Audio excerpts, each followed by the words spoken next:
Sabi ni Madam mag light meal naman daw kami kasi kahapon naparami yung kain niya doon sa kabsa na ginawa ko. Bali pag magluluto ako, one day rice, one day pasta. At naaliw nga ako dito sa picture na nasa pasta. Kaya sabi ko why not gagayahin ko, tapos dinagdagan ko na lang siya ng sarili kong recipe. Dinagdagan ko lang siya ng mga gulay-gulay at sausage at napakasarap nga ang kinalabasan nito. Pero may palpak nga dito sa ginawa ko. Buti na nga lang grilled chicken pa ako. Tapos dinagdagan ko pa ito ng shorba or vegetable soup ni Lola. So una ko nga ginawa dito ay pinanipis ko lang itong mga breast chicken. Saka ko naman pinapa yung makakapal na part. At imamarinate ko nga ito sa asin, paminta at saka paprika. Kayo na bahala magdagdag ng pampalasa na gusto nyo, pero sa akin okay na tong tatlong spices. Iko-coat ko lang to ng maayos. Lahat ng breast chicken na gagawin ko, bali tupak nga pala ito kasi ito na rin yung kakainin namin ni Claire.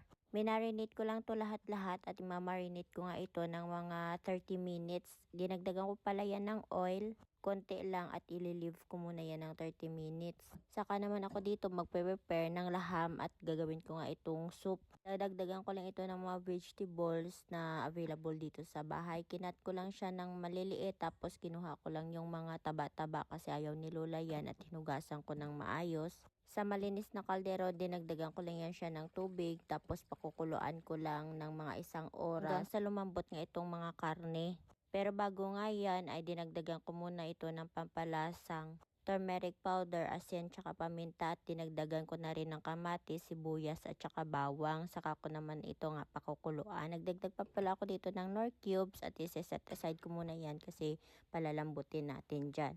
At pag-uumpisa na nga ako dito mag-grill ng aking chicken. Igigrill ko lang ito ng maayos hanggang sa maluto nga ito ng maayos din. Tapos isi-set aside ko muna ito. Kukuha lang ako dito ng konti kasi ihahalo ko nga dito sa pasta. Kinat ko lang siya ng maliliit na pahaba. Tapos nag-prepare na rin ako dito ng mga ingredients ko. At ito nga yung ingredients ko sa aking pasta. Pero ang ako nga ginawa dito ay nagpakulo muna ako ng tubig. Dinagdagan ko ng asin at saka tubig. Ay, mantika pala. Tapos inuna kong palambutin itong broccoli. Mga 2 minutes lang kinuha ko na rin siya agad. At sa same lang na tubig, dito ko na rin palalambutin itong aking mga spaghetti pasta.